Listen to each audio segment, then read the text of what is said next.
Pertama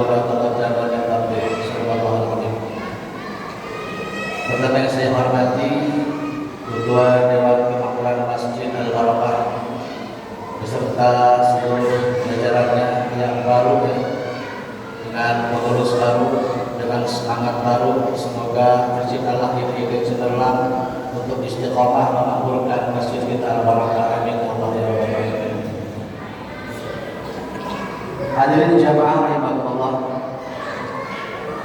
Di bulan Ramadan ini kita tidak hanya sekedar menahan lapar, tidak hanya sekedar menahan haus, tidak hanya sekedar menahan kebutuhan biologis di sepanjang hari-hari Ramadan. Bagi kita Ramadan adalah madrasah.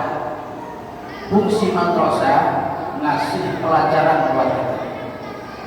Jadi sepanjang Ramadan ini kita insya Allah siapkan diri kita untuk mengambil berbagai hikmah dan berbagai pelajaran. Karena di sepanjang Ramadan ini begitu berharga waktunya, menitnya, detiknya dibanding dengan bulan-bulan lain. Maka kalau kita tidak sanggup memanfaatkan Ramadan, maka boleh jadi yang akan kita dapatkan dari Ramadan hanya lelah, letih, lesu, lapar, capek, haus. Makanya jauh-jauh hari Nabi kita sudah ingetin, banyak nanti orang-orang yang berpuasa di bulan Ramadan tapi tidak mendapatkan hasil atau nilai dari puasanya kecuali apa? Lelah, letih, lesu, lapar, capek, haus. Kenapa? Karena mereka gagal mengelola hidupnya, gagal mengelola waktunya untuk kualitas ibadah. Yang kedua, Ramadan bagi kita adalah samudera rahmat. Kita berada di fase rahmat, samudera rahmat. Maka siapkan diri kita untuk menyambut, untuk menggapai rahmat Allah Subhanahu wa taala. Tapi seringkali kita ini terjebak dengan pemikiran begini, bahwa amalan yang afdal adalah yang dilakukan di dalam masjid. Sholat di masjid, tadarus di masjid, i'tikaf di masjid, tarawih di masjid.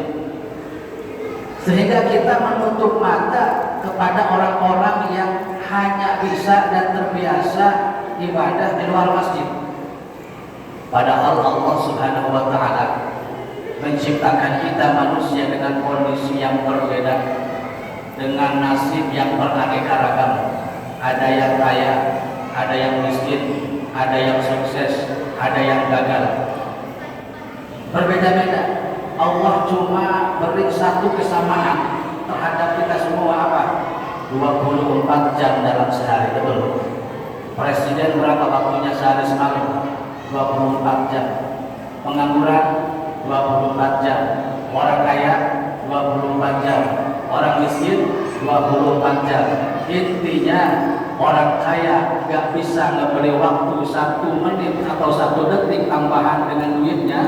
Orang miskin pun gak bakal dikurangi 1 detik karena miskinnya. Lantas apa yang membuat berbeda? Kualitas pengelolaan waktu. Orang sukses akan sanggup meremas waktu 24 jam menjadi waktu yang sangat berharga buat dia. Tapi orang yang malas akan membiarkan waktu 24 jam terlalu begitu saja tanpa dia bisa mengambil hikmah atau pelajaran.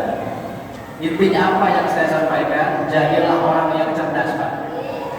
Waktu 24 jam itu semua dimiliki oleh orang, tapi nilainya bisa berbeda tergantung siapa yang isi. Orang kaya sibuk kerja, saking sibuknya kerja sampai-sampai nggak bisa mampir ke masjid, nggak bisa tarawehan, nggak bisa baca tadarus Al-Quran. Maka dengan kondisi seperti itu, carilah beramallah melalui harta. Kenapa? Karena dia orang kaya. Kenapa dengan harta? Karena dia nggak sanggup untuk tadarusan, untuk duduk lama di masjid. Carilah ridha Allah, rahmat Allah dengan beramal melalui harta. Fastabiqul khairat. berlomba-lomba dalam menuju kebaikan. Maka cari kebaikan, kejar kebaikan dengan harta yang punya.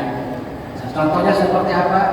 Satu yatim piatu, penuhi hajat orang yang butuh, yang kesusahan, bantu dana, bantu pembangunan masjid, bantu pembangunan masjid butuh karpet beliin, masjid butuh penerangan lampu belikan, atau mungkin bagi orang kaya mengirim takjil untuk buka bersama. Begitu juga yang kedua, ada orang yang berilmu, dia nggak sanggup sedekah seperti ekstrimnya sedekah orang yang kaya raya, maka beramanah lewat ilmunya.